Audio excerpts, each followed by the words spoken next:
Simple soul, you have come so far on your own. Do not turn back, do not lose hope. Who can say how far is left to go? And all the nights you walked alone, you follow lights to guide you. Or should the dawn refuse to rise? Should the darkness close on all sides? Well, may you find your heart next to mine, for we found hope in a hopeless time.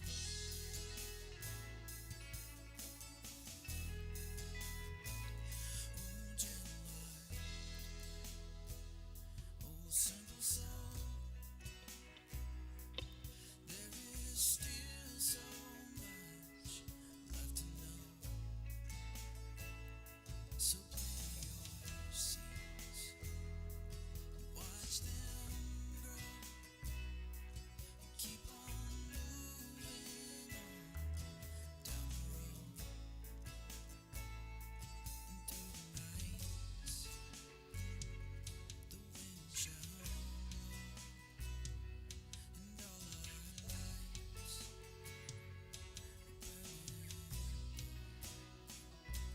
Or should the dawn refuse to rise? Should the darkness close on all sides? May you find your heart next to mine, for we found hope in a hopeless time.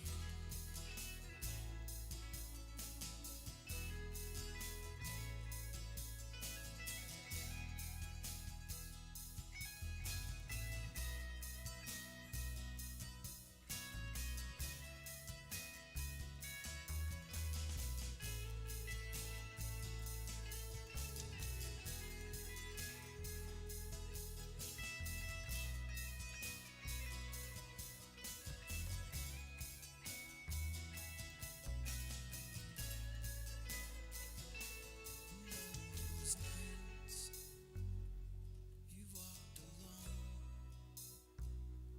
you follow lights to guide you. Should the dawn refuse to rise? Should the darkness close on all sides?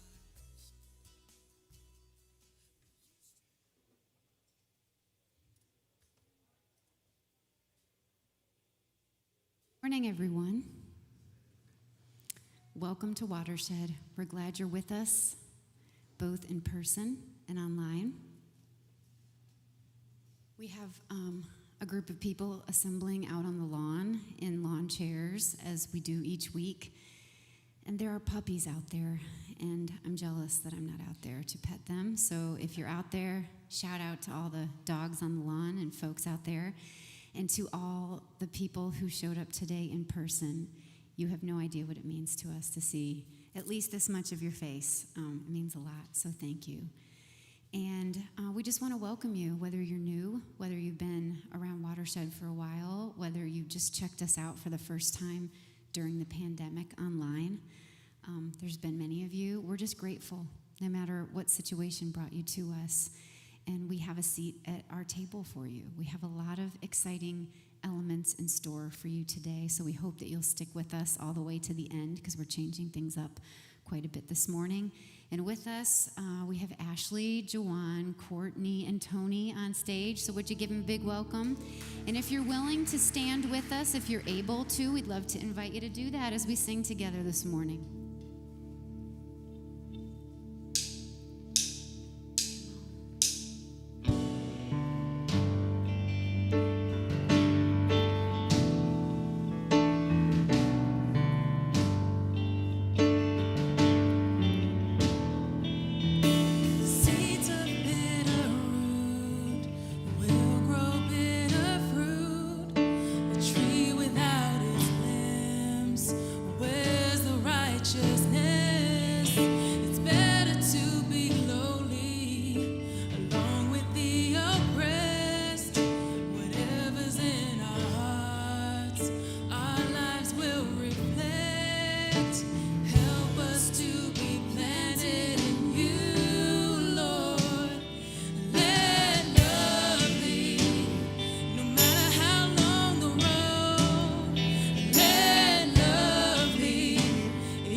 whether you're at home or out on the lawn or here in person. And what we're going to do together is all inhale together and say, the holy is here. And then we're going to exhale, present with me. Let's try that together. The holy is here, present with me. Let us love more fully than we thought possible.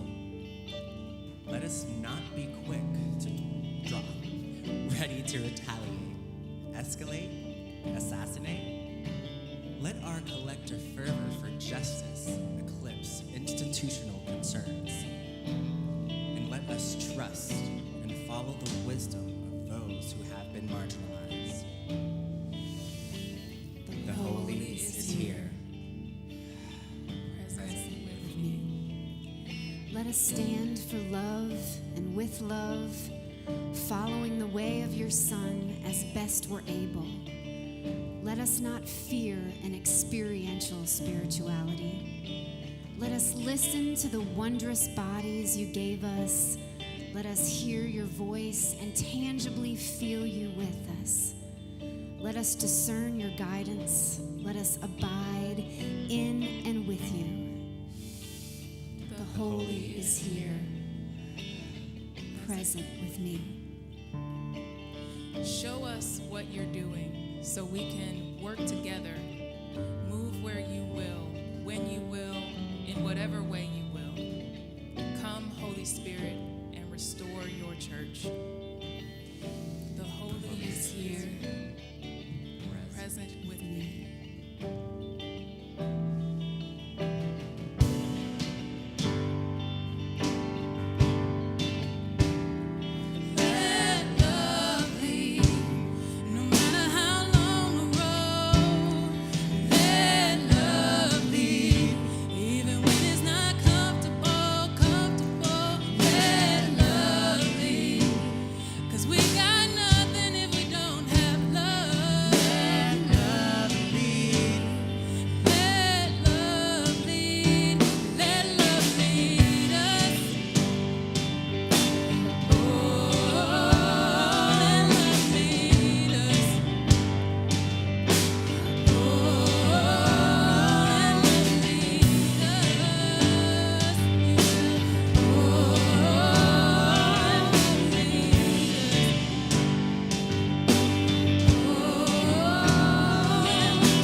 Thanks for singing with us. You can have a seat.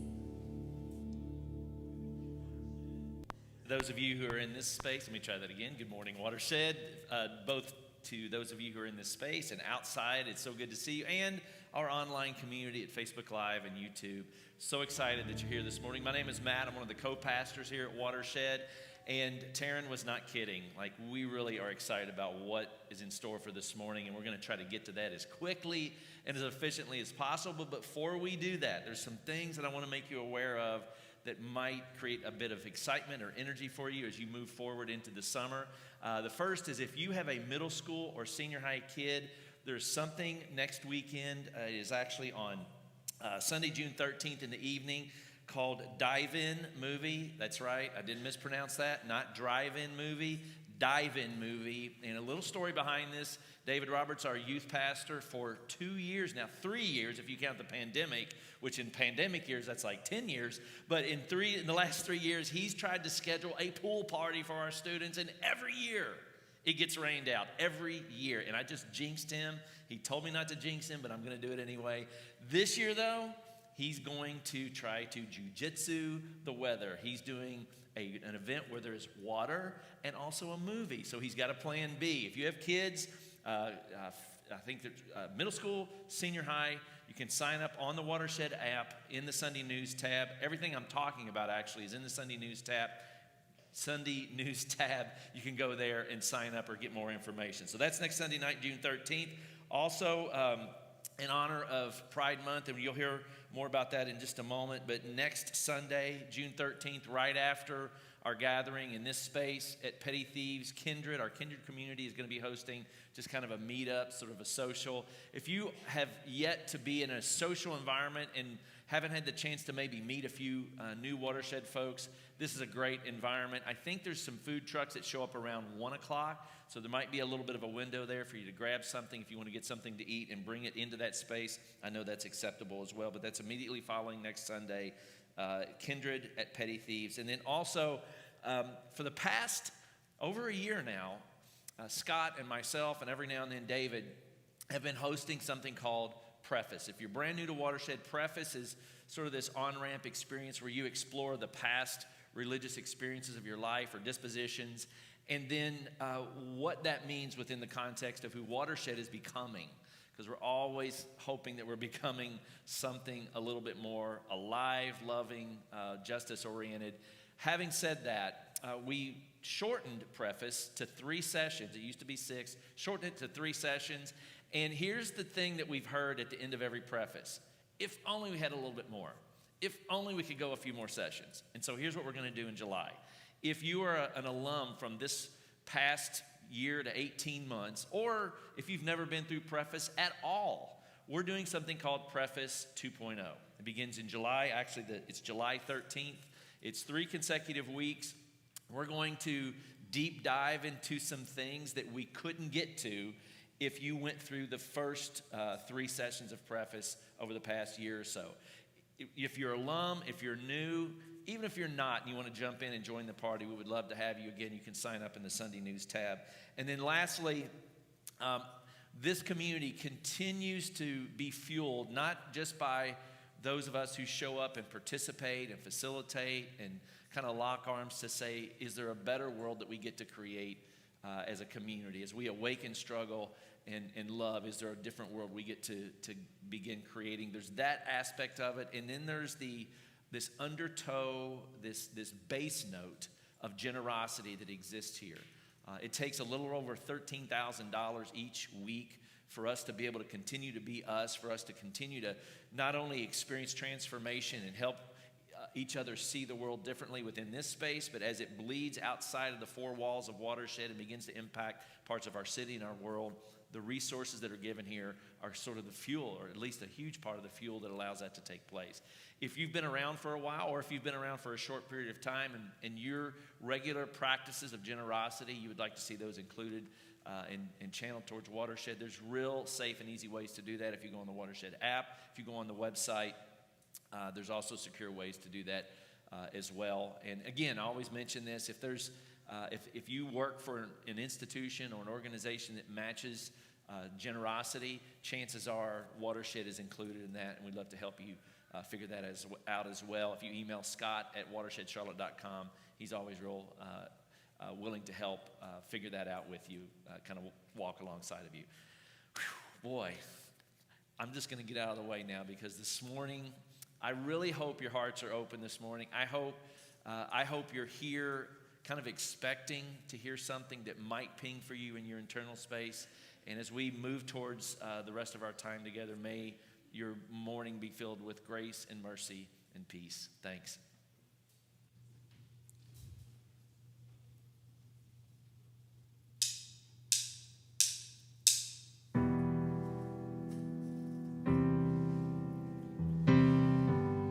If you're able or willing, we want to invite you to stand with us.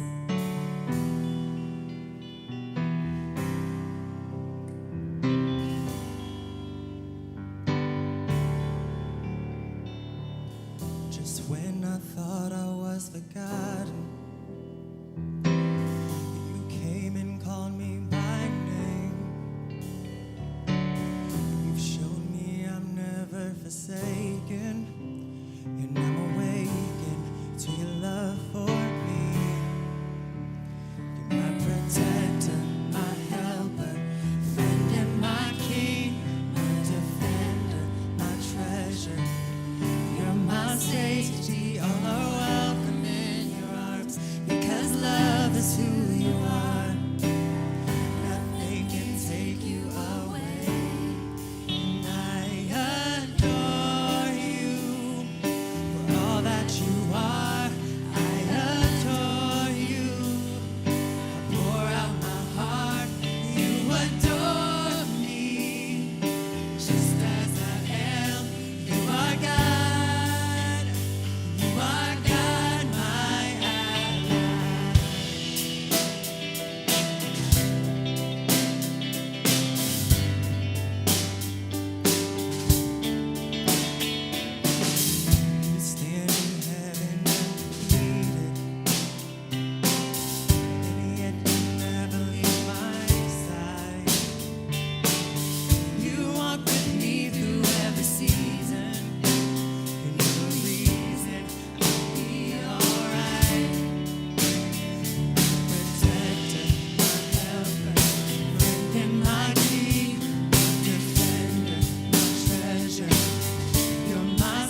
You can have a seat.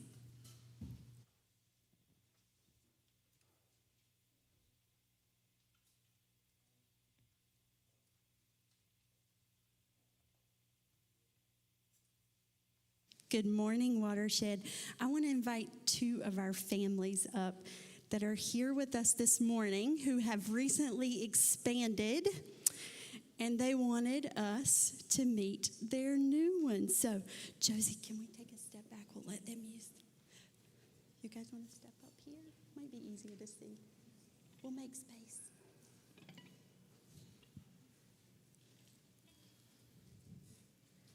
Excellent. Thank you, Ren and Justin and Katie and Elle. Thank you, Gwen and Brady and Myra Joy and family. Thank you all for being here with us this morning. For those who don't know, Watershed is a community that defines ourselves as awakening, struggling, and loving together as if a different world is possible today. That is true in our adult spaces, and it's also true in our kids' spaces. Now, I, as the children's pastor, I wish I could stand up here and say that we have it all figured out. But the truth is, we don't. There's no magic powers. I wish I had some sometimes. There's no magic that happens up here on stage by introducing your little ones to us. But I can make some promises to you. We together can make some promises to you. So Gwen and Brady, Justin and Katie, and family members, here's what we can promise. You all will be supported. You all will be given opportunities to learn more, to have resources and tools that help you along the way. Elle's like, I'm not sure about this. And we promise you, you'll never be alone. So Myra Joy and Elle, I promise that you too will be celebrated just as you are. You will be empowered. You will learn stories of past and present that make you more kind and thoughtful and insightful humans.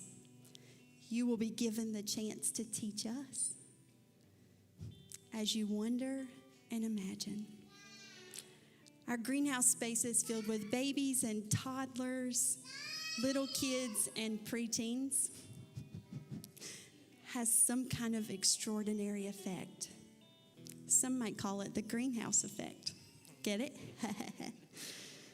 But really, since I've been here, there's not a person I've met yet, no matter what their age, who doesn't come out of that hallway a little bit different than the way they went in. It's a place that people feel like they belong. It's a place where memories are made and forever friendships form. I promise you, they'll be making friendship bracelets in no time. That's what happens right now.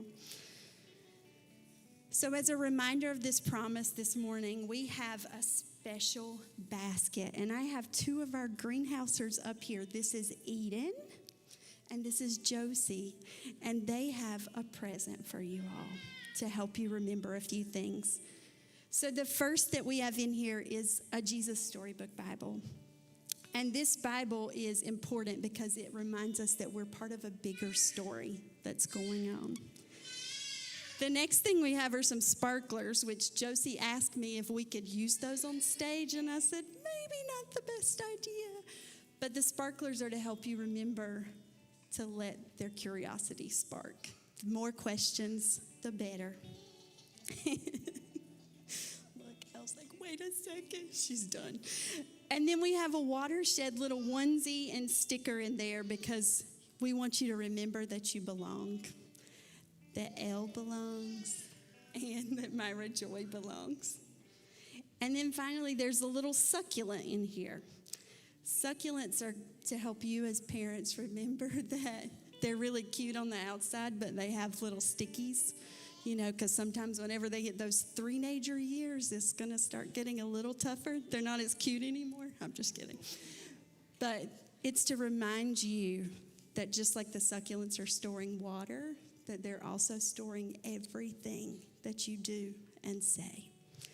So thank you so much for letting us be part of their lives, part of their growing up.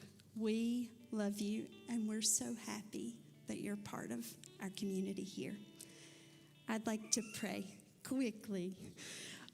Oh God, how lucky we are that we get to be part of the sweet stories of Myra Joy and of El Rose. We pray this morning with great expectations for eyes and hearts just like theirs. Let your peace and joy dwell in all of us so that we might share our light with this world. God, may you be greater and we be less.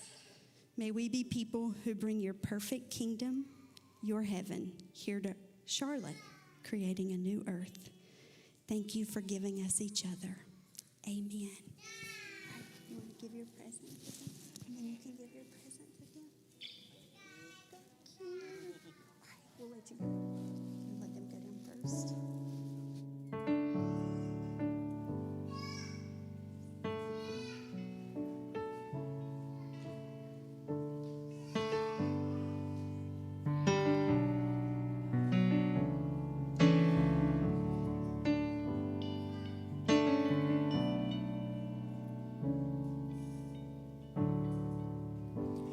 You with the side eyes, don't be discouraged. Oh, I realize it's hard to take courage in a world full of people. You can lose sight of it all when the darkness inside you can make you feel so small. I see your true colors shining through. I see your true colors, and that's why I love you. So don't be afraid to let them show your true colors. Your true colors are beautiful, like the rainbow.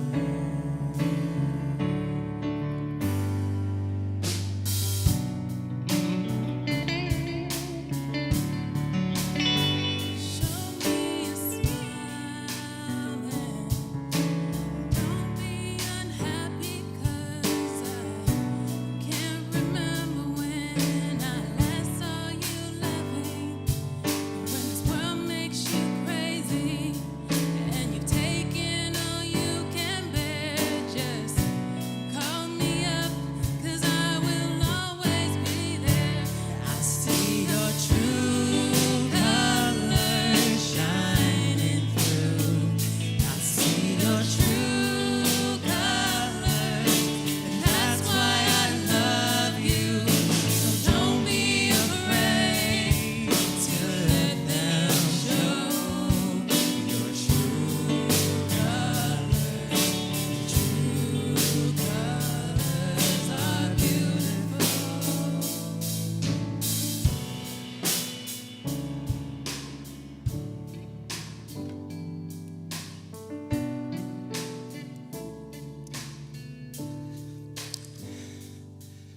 I knew this was going to happen. This song gets me every single time. I just can't. Because when I was growing up, we didn't have space. We didn't have space to show our colors, right? We didn't have space to be ourselves. And this song has just resonated for me. My name is Mark Smith. I'm part of our LGBTQIA plus community here at Watershed, and part of we call that Kindred, and we have a small group, and you're seeing some pictures now where we meet and we get together all the time, and we're a very social group. And there were some pictures there of the parade. That's some things that we've done as a group. And all you guys, this community came out and walked with us in front of hundreds of thousands of people in the city of Charlotte to say, that there's a space for you where you can be yourself. You can live authentically, freely to be yourself. And that allows you to live fully, being able to have that space. I didn't have that when I was growing up. School, they would use a lot of derogatory terms when I was growing up. And you had churches that would teach against anything, right, like this, that wasn't their norm. But when I did come out in my 20s, I learned a little bit about gay pride and what that means and why we celebrate it in June. Because there was a day when people would be arrested for doing absolutely nothing except being themselves and being gay. That sounds familiar, right? Like, there's a lot like that still happening today. And people decided that they were going to protest and they weren't going to take that anymore. And that happened in the month of June back in 1969.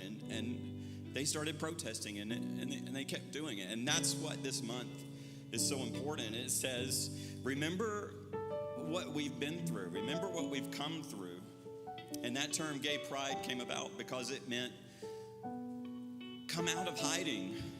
Have some pride in yourself. Show your colors. Be yourself. Be counted. And one of the reasons I've been so passionate about our small group and having that space is because I never had that space. And we want to make sure that everybody knows at Watershed,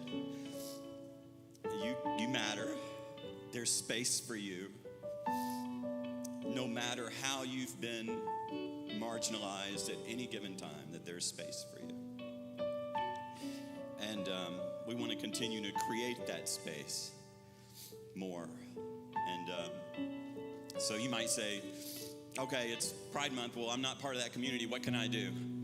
Well, if you know anybody that is part of that community, you can go up to them and you can say, Happy Pride Month. Because that means a lot to them. You can support a function. Next Sunday, we wanted to kind of celebrate our community and our allies.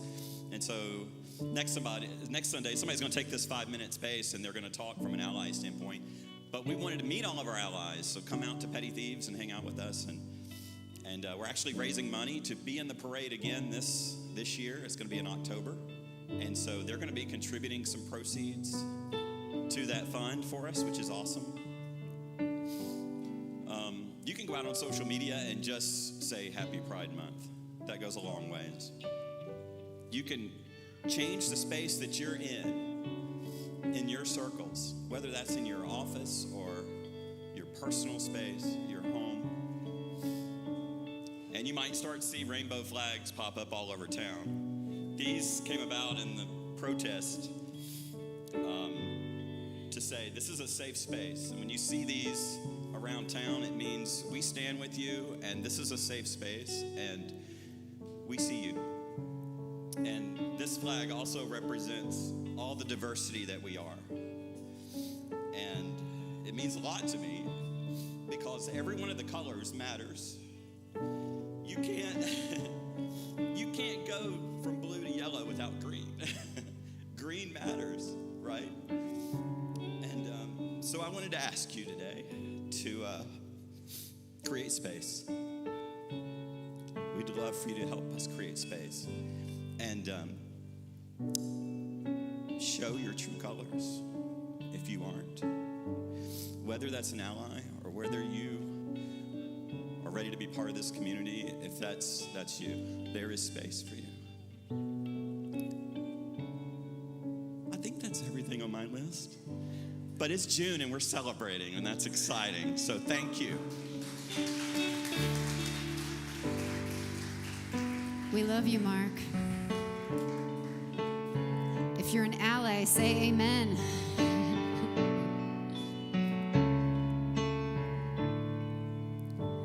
I'm beautiful in my way, 'cause God makes no mistakes. I'm on the right track, baby. I was born this way. Don't hide yourself in regret. Just love yourself and you're set. I'm on the right track, baby. I was born this way. I'm beautiful in my way, 'cause God makes no mistakes. I'm on the right track, baby. I was born this way. Don't hide yourself in regret.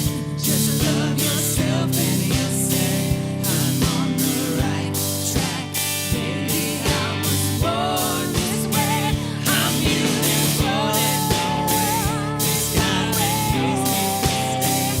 I'm on the right track, baby. I was born this way.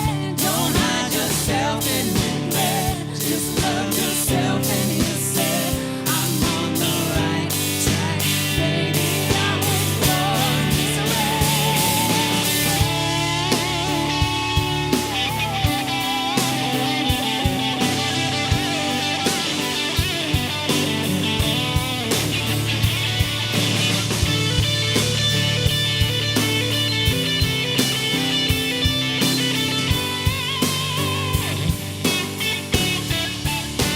I see your true colors shining through. I see your true colors. That's why I love you.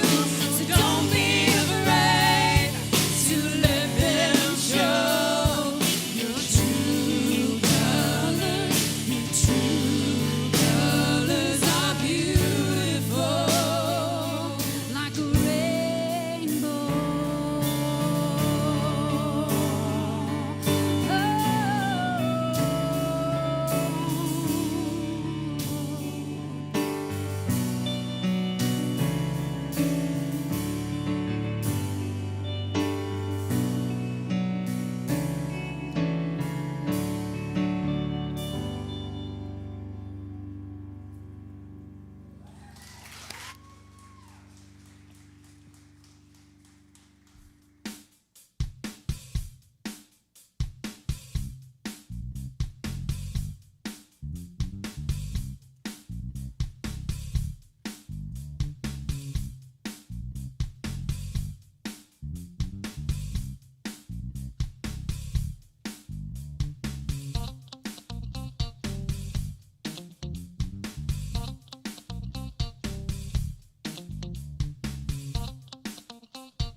Good morning, welcome, Watershed. My name is Scott.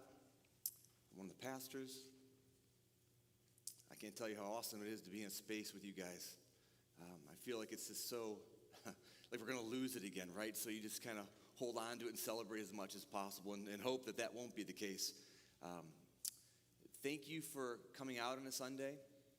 Thank you for being vulnerable and entering a space. I know for so many of you, I met somebody today, again, it's only your third time here, or some of you it's your first time, that to walk into a space where we discuss things of spirituality and you allow yourself to be vulnerable and you stand and you sing, all these things, there's nothing necessarily easy or intuitive about that. But we want you to know that you are safe and we are grateful that you're here and we look forward to getting to know you. And you need to know that you mark us when you're here, when you're a part of what's going on. So thank you for this morning. So how many of you grew up, maybe like in the Northeast, the Midwest, the Northwest where it's freezing cold in the winters? How many of you grew up in cold winters? Okay, yeah, I grew up in Buffalo, New York.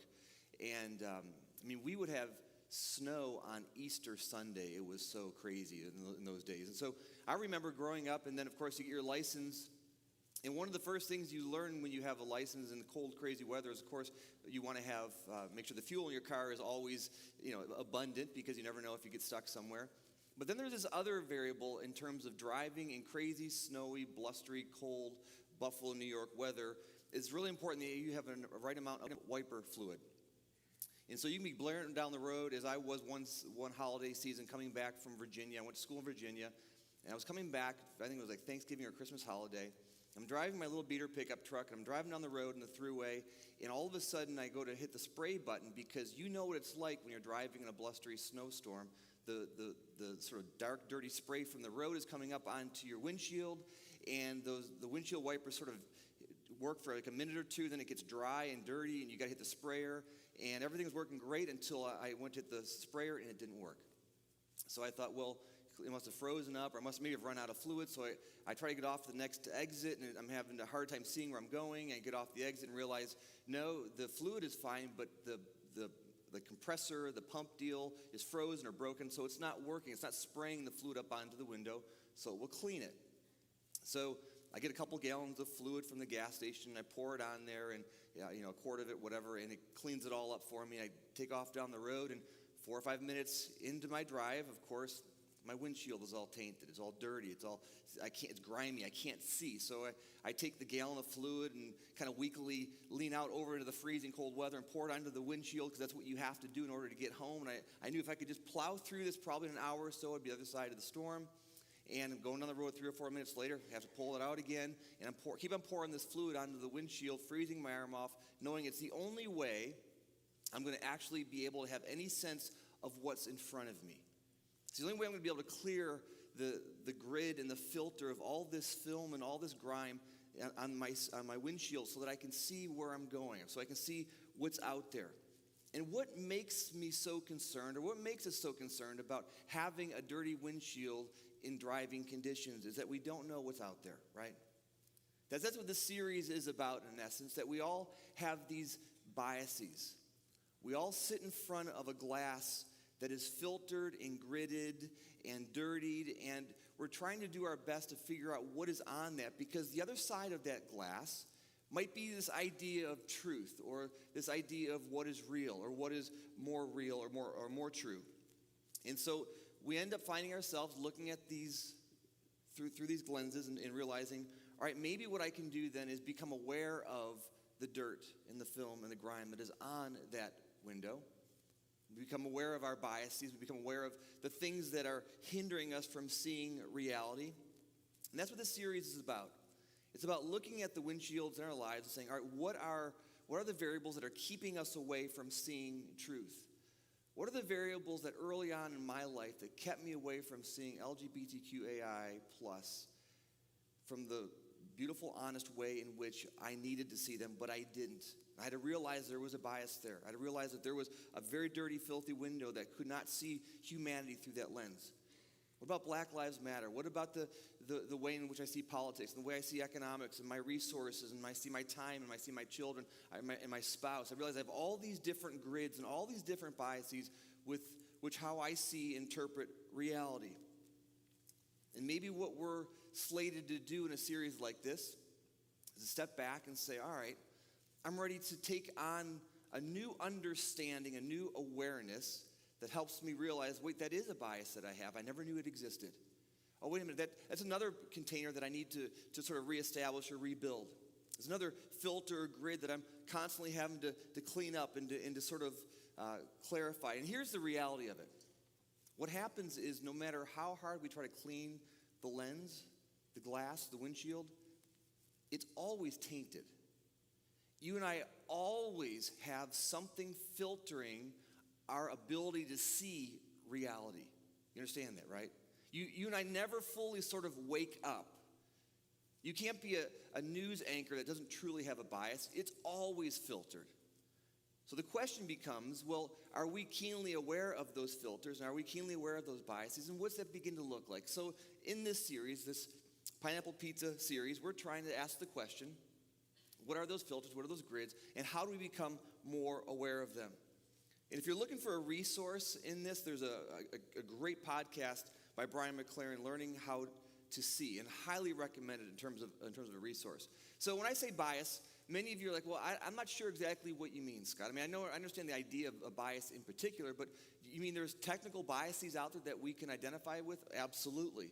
There's tons of them, but there's a few of them that we might engage in this series, and the ones I'm going to read to are not the ones necessarily that we're going to talk about, but some of them. There's one called confirmation bias.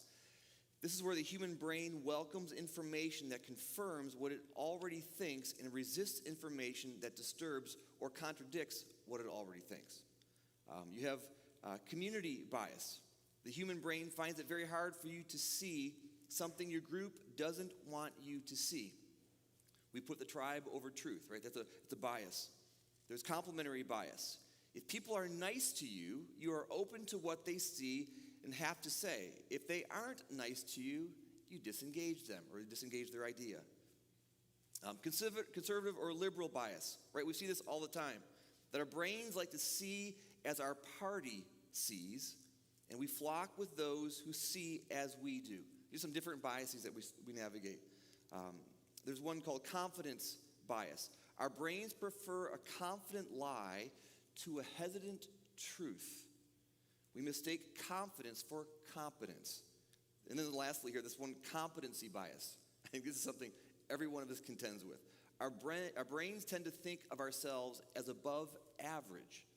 As a result, we are incompetent at knowing how competent or incompetent we actually are.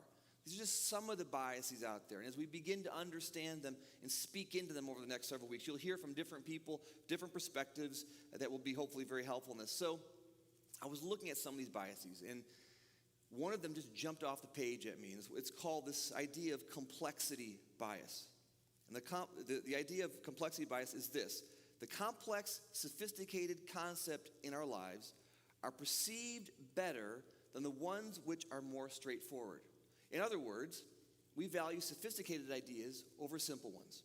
That when somebody speaks through a complex lens, when they use big words, when they use a larger narrative, when they have different letters after their name, we somehow assume that the sophistication and the grandiosity of what is being stated or what is being written is more credible than if something is said more simply. That if something is lived out more simply.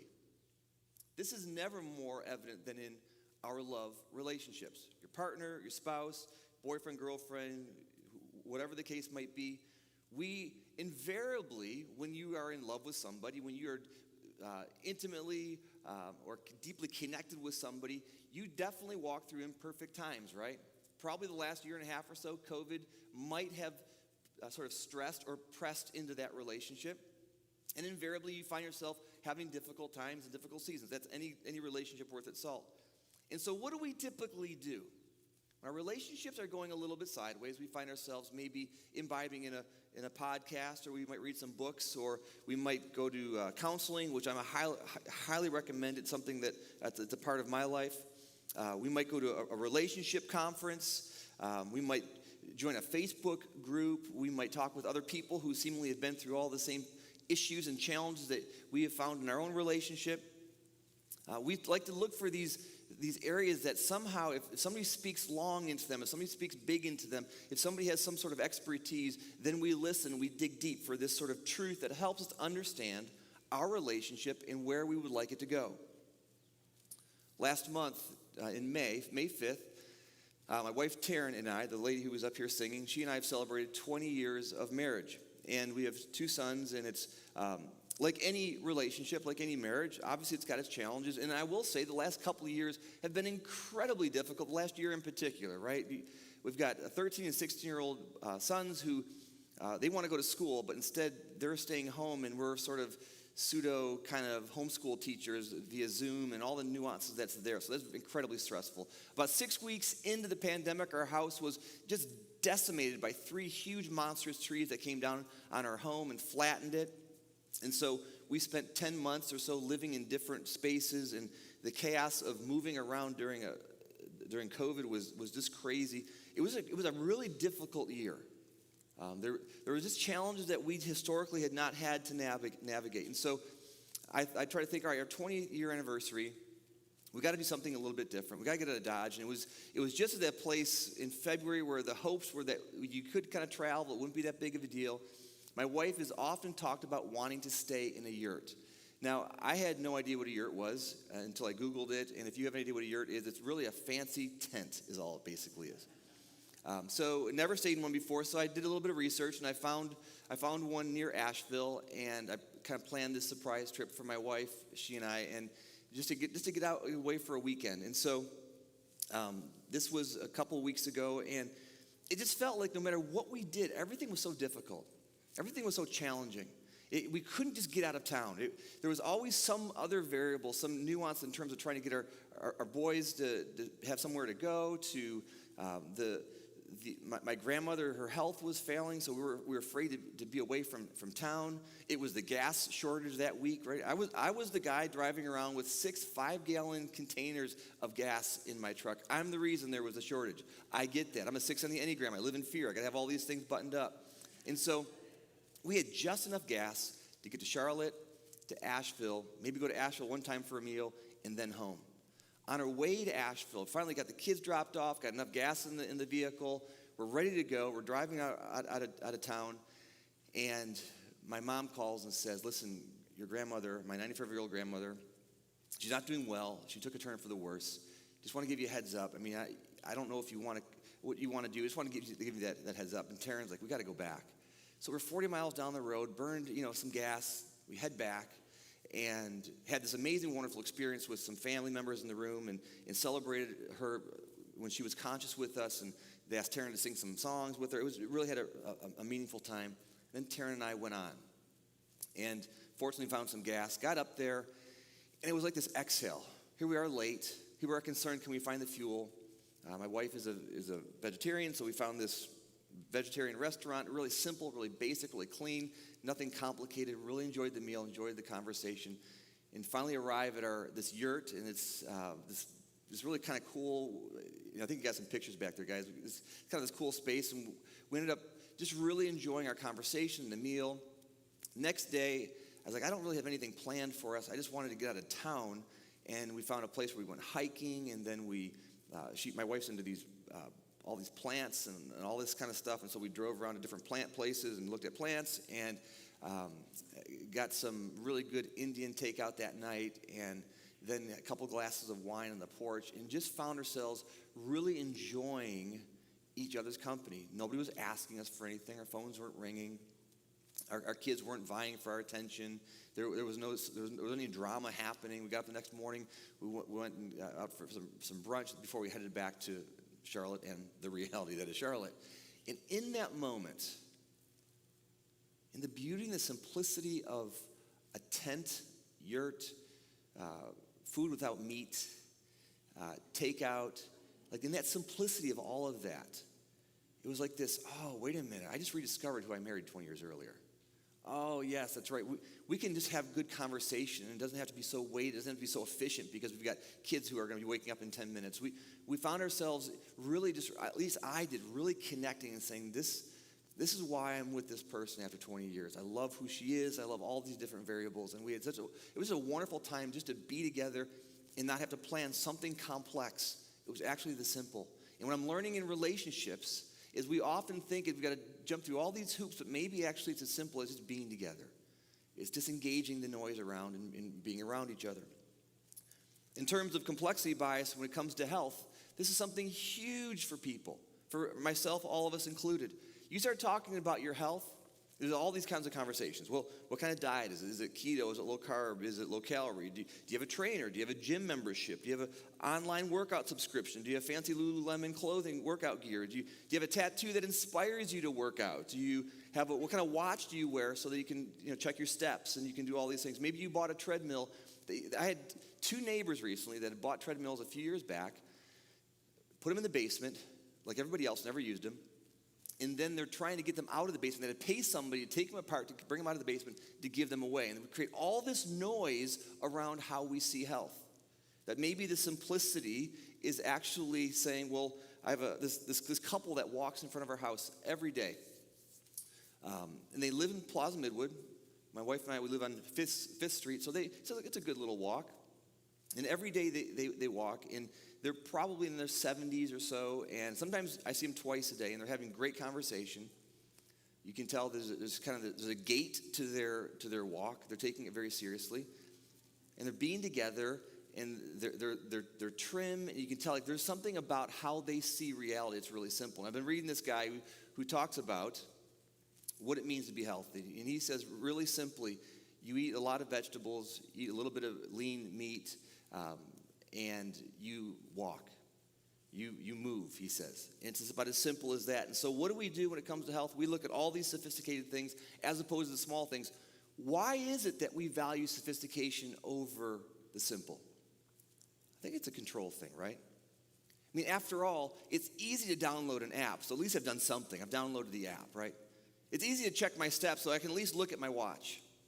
It's easy to say, well, I've read a book on how I should eat, but so at least I'm having some variable of control. And I think it's why the complexity bias for many of us is how we lean into more sophisticated narrative than baseline simple narrative.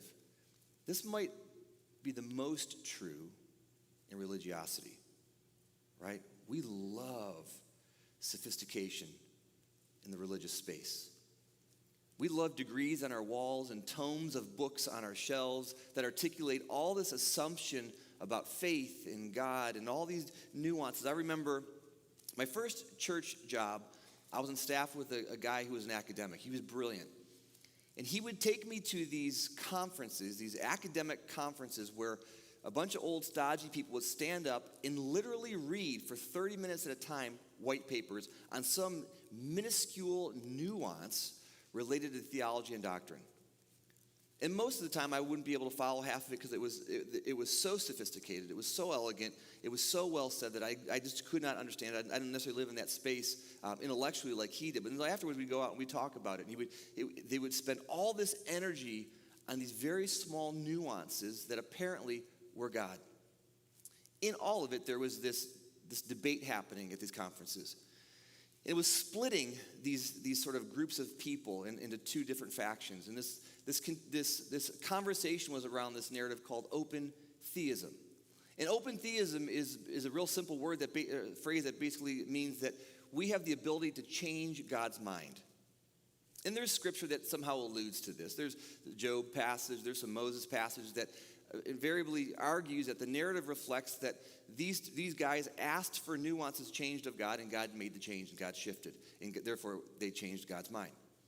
And so there was a split down the middle that could we actually change God's mind? Because if we change God's mind, that means then there's no trajectory that's for sure.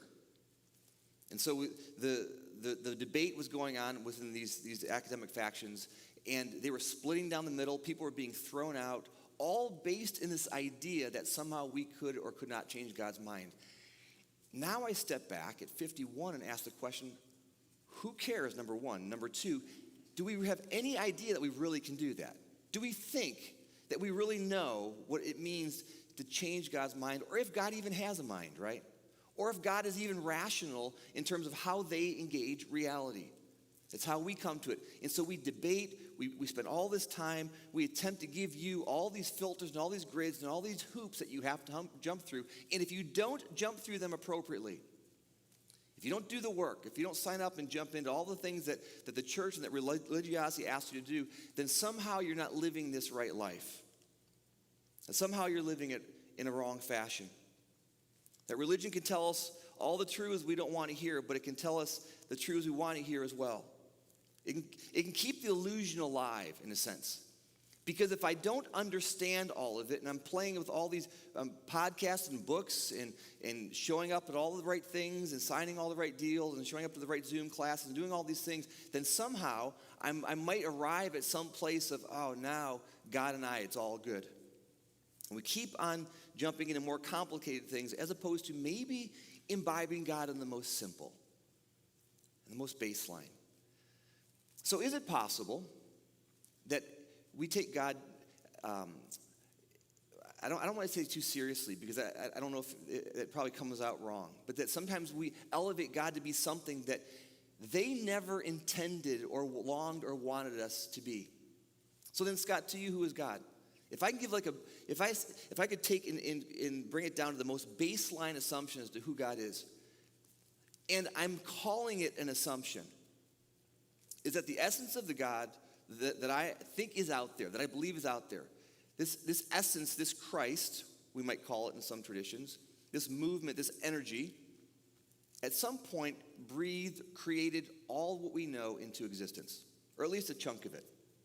And then the system kept self-creating.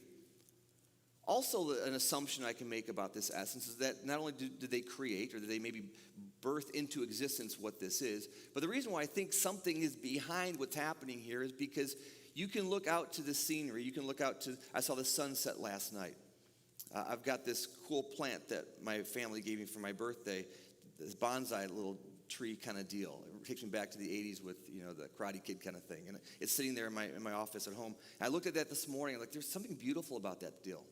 There's this flower that my wife is growing out back. I don't know the name of it, but it just started budding, and it's beautiful. It's this orange, beautiful flower. And something that created that cared about it, right? The music this morning, the poetry this morning, the relationships in the space. There's something that's behind all of that. And is it possible that this essence, that this God is behind that, and that because this God creates that kind of beauty, is it worth pursuing? Are they worth pursuing? I think so. That's about the sort of the totalitarian of my understanding of what I would argue God to be. And we can go off into other tangents, which is fine, but those are metaphors. Those are containers, just like what I shared with you are containers.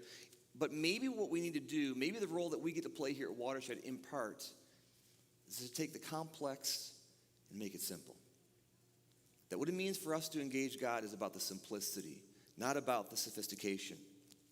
That maybe we get to reclaim God in a way, and I know David's doing some of this with his reclamation block right now on God, that maybe we get to make God more about a unifying factor as opposed to a disunifying factor, right? So the more complicated we get in terms of religiosity, we create denominations, we create different containers, we create whole different religious systems. And those systems get in the way of us being able to maybe be free and experience what it means to engage each other and have a simplicity to life. In part, this is what we do in preface. If you haven't been here before or very long, and you haven't heard us talk about preface, it's something we highly recommend you do. Matt just talked about it a minute ago. We do it for 3 weeks right now. And it's where we get together and we sort of take all the noise and the energy of religiosity, and Christianity in particular, and we begin to try to simplify it and try to give you filters and lenses so that you have the ability to say, all right, here's what I'm experiencing right now. Here's what's going on right now. And what do I take in and what do I let go? It's sort of like when Jesus was walking down the road and a bunch of people were vying for his attention. And there was this dude on the side of the road, this blind guy, and the blind man's crying out for Jesus. Hey, Jesus, Jesus. And the people are saying, no, don't disrupt him right now. He's got too much going on. Jesus hears him and he says, well, what is it you need? He says, well, I'm blind and I want to see. And so Jesus heals him, and the story says he can then see. But just because Jesus healed his ability to see does not mean he could tell him how to see. That's the beauty of what we get to have, right? There's this freedom. You've been wired to be free to choose how you see reality. You've been wired to be aware that you have filters that get in the way of how you and I see reality, that we have complex grids, that we enjoy the complexity, but often those complex narratives, they keep us from really being able to enjoy who we are the way God maybe wired us to. So my grandmother, 95 years old, she did pass several days later. We got a chance to spend a little bit more time with her even after that weekend. And so Millie Burgess, my grandmother, is 95 years old. She passed 15, 16 years ago when we started Watershed. She was one of our core team members. And she was a part of what made this place happen. And so at my grandmother's funeral a week ago Friday, people stood up and people shared, as they do in funerals. And it was an amazing celebration of a woman that had a wonderful life. And when we talked about Grandma Burgess, we didn't talk about her sophisticated painting. She's an immense artist. She was great at painting, and she was into China painting. And so she would do these. All of us have like these edifices in our home to Grandma Burgess, where all these things she's painted over the years, and these small little paintings, these large paintings, and they're all done beautifully, all by hand. And I remember when I was like my late 20s, all my brothers, my family and friends were getting married, and my grandparents were making China painted plates for everybody, because that's what you get when you get married. You get china paintings, right? Or you get china plates. And so they painted them for everybody. And I hadn't married Taryn yet, nor had we even met. And so I was single. I said, would you please give me a set of plates, even though I don't have anybody to share them with yet? And they did. And so I've got this beautiful set of plates that Grandpa Burgess hand painted for me 20-some years ago. And over the years, she's continued this. So she's got this complex, sophisticated way of painting. She's a beautiful artist. Is that what we talked about? No. What do we talk about? Well, what's it like for this person in Grandma to be a grandmother? What was she like as a spouse? What was she like as a parent? That every Christmas, most of you who would know Millie Burgess would receive a small little tin of handmade cookies that she had baked weeks earlier in preparation for the season. Probably if you had any association with her, you were invited into her home and she would make a wonderful meal so that people could connect. She loved her coffee. And she would often say, well, come on over, let's have a cup of coffee. And people began to talk about what it meant to know, what it means to know her, meant to know her, in terms of these meaningful engagements they had. Was it the complexity of her artwork that they talked about? No.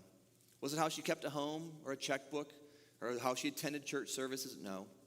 She was known by the way she connected with people. It was the simple ways, not the complex ways. And so for us to move from complexity to simplicity in our relationships and how we connect with faith and how we connect with God and how we deal with resources, what does that mean? The irony of it is it's actually harder to live in the way of the simplicity than it is the way of the complexity, because we can't control the simple as often. We can control the complicated. And so the work that we get to do is to challenge you, to challenge ourselves, that what does it mean to move in this complexity bias from the difficult to the basic, from the sophisticated to the beautifully elegant. What does it mean to engage God in this way? What's it mean to engage each other this way? And what's it mean to engage our faith journey? So let's pray. So Father, I'm grateful for this community.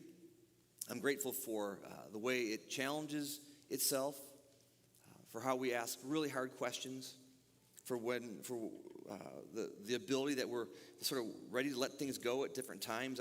I see that happening all the time here, where there's this, we have whole swaths of assumptions about you, containers and grids of how we think you operate in our lives. And we've let so much of that go. We've deconstructed so much of that way. And now we are finding ourselves reclaiming these really clean, maybe more simple ways of saying, well, what does it mean to connect with you, God?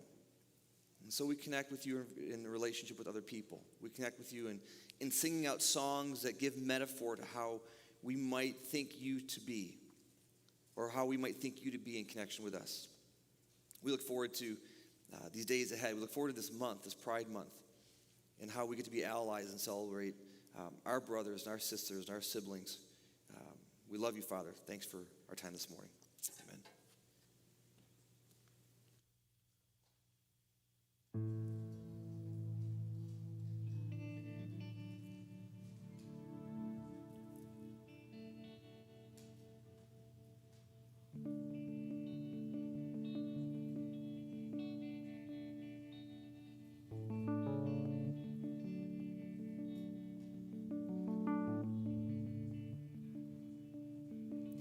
I have a heart full of questions, quieting all my suggestions.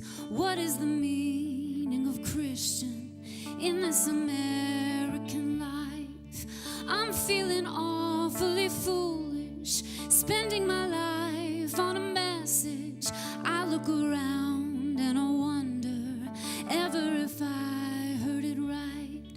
Coming to you 'cause I'm confused, coming to you 'cause I feel used, coming to weep while I'm waiting. Tell me you won't make me go. I need to know there is justice, that it will roll in abundance, and that you're building a city where we arrive as immigrants, and you call us citizens, and you welcome us as children home.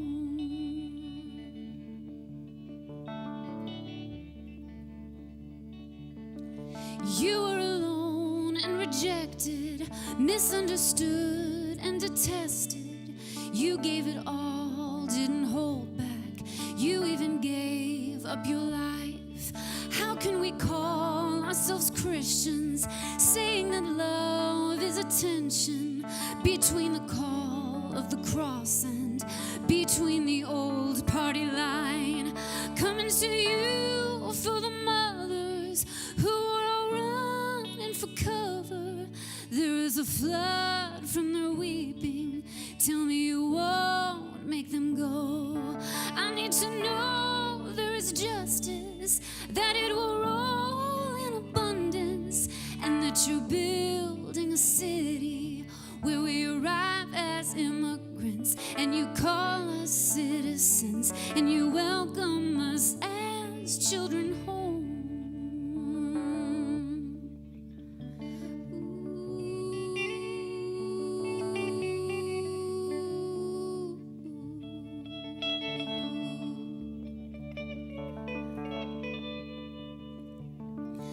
There is a man with a family. He has a wife and a baby. He broke the law just to save them, working for $3 an hour. Truly you said we were equal. Everyone's heart is deceitful. Everyone born is illegal when love is the law of the land. Coming to you for the hungry, eating the scraps of this country. Didn't you swear you would feed them? Tell me you won't make them go. I need to know there is justice, that it will roll in abundance, and that you're building a city where we arrive as immigrants, and you call us citizens, and you welcome us as children home.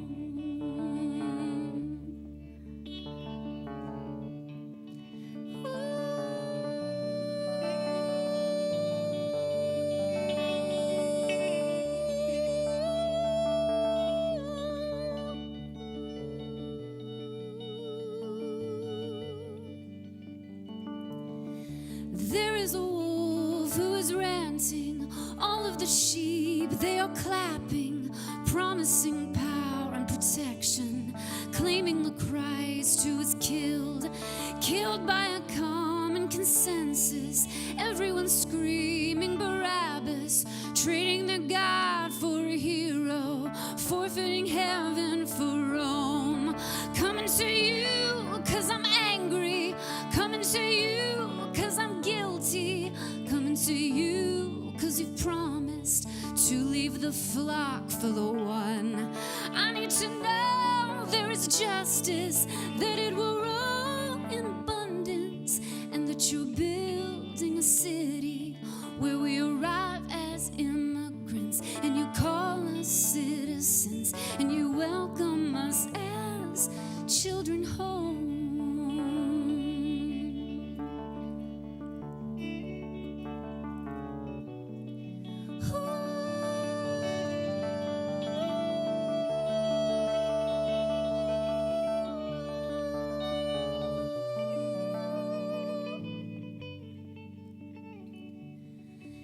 Is there a way to love always, living in enemy hallways? Don't know my foes from my friends, and don't know my friends anymore. Power is several prizes, handcuffs can come in all sizes. Love has a million disguises, but winning is simply not one.